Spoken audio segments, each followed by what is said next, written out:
To Arsenal now. Sky Germany are reporting that Arsenal are keeping an eye on the situation around Leroy Sane and his new contract talks at Bayern Munich. Sane is in talks about extending his deal there beyond his current 2025 expiry, and he's understood to prefer to remain at the club.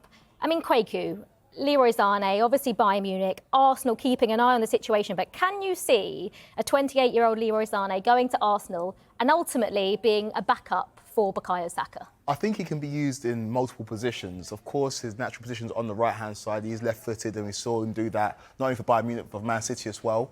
But we've seen in recent seasons him drift more centrally and play as an advanced number 8 or even a number 10. And if Arsenal were to move Declan Rice back into the number 6 position, which they originally brought him in, you can see Sane maybe occupying one of those roles, or maybe giving Odegaard a break, who plays a lot of games as well. And so I don't think he's necessarily going to come there strictly as a backup. We saw Leandro Trossard, obviously he is more of a backup, come to Arsenal and be hugely effective. And for an Arsenal team that are chasing titles, he's going to be the kind of player they need. He's got vast experience now. He's 28 years old. And he's not the Leroy Sane that we saw at Man City that was explosive. Of course, he had that ACL injury at the beginning of the 1920 season that took a little bit away from his game. But he is more powerful. He is stronger now. And I feel like it'd be the perfect signing for Arsenal. Whether it be the perfect move for him, who wants to be playing consistent football week in, week out, it remains to be seen. But I think from the Arsenal point of things, I think it'll be a huge signing and a huge boost to their squad. I mean, you mentioned he's not maybe the explosive player that we saw at Manchester City, but James, if Arsenal do get him, what player would they be getting in Leroy Sane now? Well, he's somebody that we know plenty about from his time in the Premier League, and Mikel Arteta knows plenty about, having worked with him at Manchester City. He signed for City 8 years ago, back in 2016. He was actually one of Pep Guardiola's first signings. Enjoyed a huge amount of success in Manchester. 7 trophies in total, including 2 Premier League titles, 25 goals in just 90 games, and averaged an assist every 3 games as well. So it was absolutely devastating going forward, in particular for those 2 seasons in between. It was 4 years there. First season wasn't so brilliant, Pep's first season. Last season, as you mentioned, Kwaku had that injury. But then he decided he wanted to move elsewhere and head back to Germany to join Bayern Munich, where he scored more goals, recorded more assists, but clearly across more matches. But he did struggle in the second half of last season, as did the whole team, really. They failed to win the Bundesliga the first time in more than a decade. His last league goal came in October, so he failed to have a real impact at the back end of last season, and also didn't really make much of an impact on the Euro 2024 campaign with Germany. Dan, does this fit in with how Arsenal have been doing things lately, especially under Mikel Arteta? Yeah, well, I think when we look at Arsenal's business, I mean, it's all about how can they get those marginal gains against Manchester City, because we know they lost the title by 1 point last season. So where can they make those gains? I mean, Mikel Arteta said yesterday evening that, they won't be in the market for the same sort of price or player as Declan Rice last summer. So they won't be spending £100 million on one player. Would Leroy Sane represent a different type of signing with 1 year left on his contract? We were talking about this, what ballpark figure would we be looking at, 40, 50 million potentially? Maybe that is the marginal gain that could see Arsenal get those extra 2 points to beat Manchester City to the title. What Arteta does also like is Premier League proven players. Look at Kai Havertz, look at David Raya, look at Jorginho, Trossard, players who've played in this league already. And so Sane, of course, he's gone to Bayern Munich, has been there for a while now, but he understands what the Premier League is about in terms of physicality, and he's put on the extra weight. And so he'd fit in absolutely perfectly. Like you mentioned there, though, it's the price. 1 year left in his contract, it's quite difficult to negotiate that, especially a player that wants to stay at Bayern Munich. And so that will remain to be seen. But I think that Leroy Sane, at this point in his career, would be perfect for Arsenal. And like you say, give them those marginal gains, because they're getting closer and closer to City every season, and he might be the player to push them over the top. I mean, Dan, they're being linked again, Leroy Sane, another winger. So does that mean Arsenal are happy with their striker options? It feels like all we talked about last season was Arsenal need a striker, Arsenal need a forward, whether that's instead of Gabriel Jesus or to support him a bit more with Eddie Nketiah still there as well. That was well before Kai Havertz really made a name for himself through the middle for Arsenal, because he started as a midfielder last year, as we saw.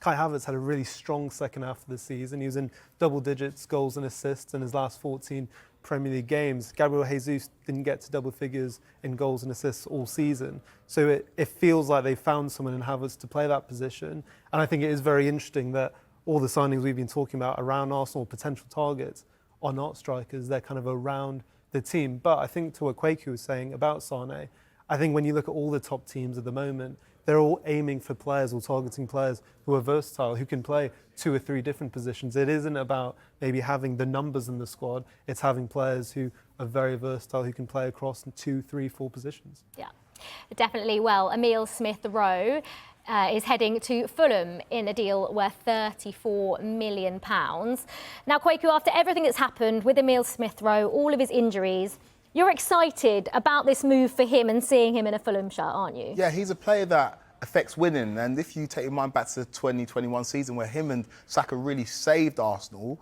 it's easy to forget how good of a player he was, given the number 10 shirt at Arsenal as well. And there's a really good article on the Sky Sports website by Nick Wright, where he details how his Smith-Rowe's Arsenal dream faded.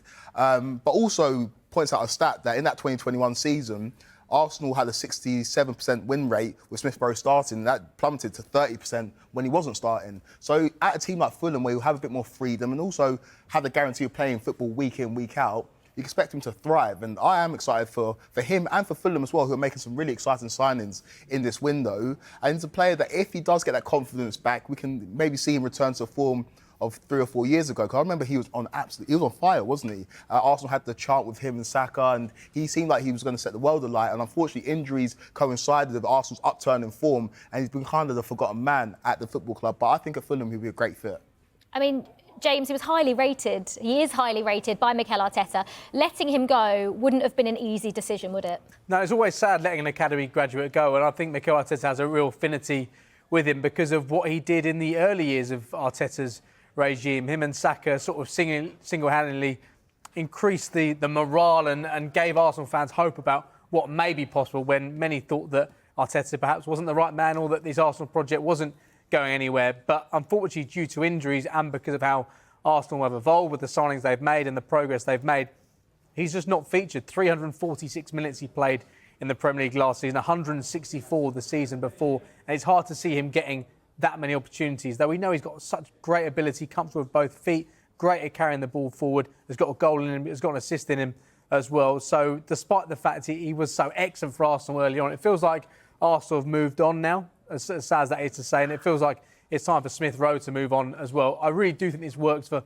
all parties if this deal gets done, because Smith-Rowe gets an opportunity to be a talisman at a club in Fulham. Fulham have had a really difficult summer so far with the players they've let go, but for Arsenal to get a fee like that, around £35 million, it could eventually go on to be, for someone who's barely featured for them for the last 2 seasons, it is really good business and really helps them for a PSR perspective.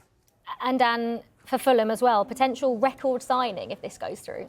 Yeah, absolutely. I think, we all watched Fulham a bit last season, and at times they were scintillating. I mean, they were playing kind of the football of the weekend. Sometimes they had some fantastic results under Marco Silva last season as well. And I think why I like this move for Smith-Rowe, as you mentioned, it's quite rare that a deal maybe looks like on paper it works for all parties.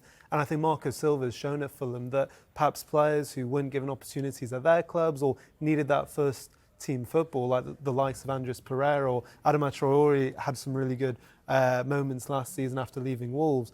Rodrigo Muniz, I mean, I don't think many of us knew about him before he was scintillating in the second half of the season. So Marco Silva, maybe a different style to Arteta, but has shown he can improve players in a different way and also maybe give them that arm around the shoulder, give them a new home, and hopefully Smith-Rowe can have exactly that at Fulham.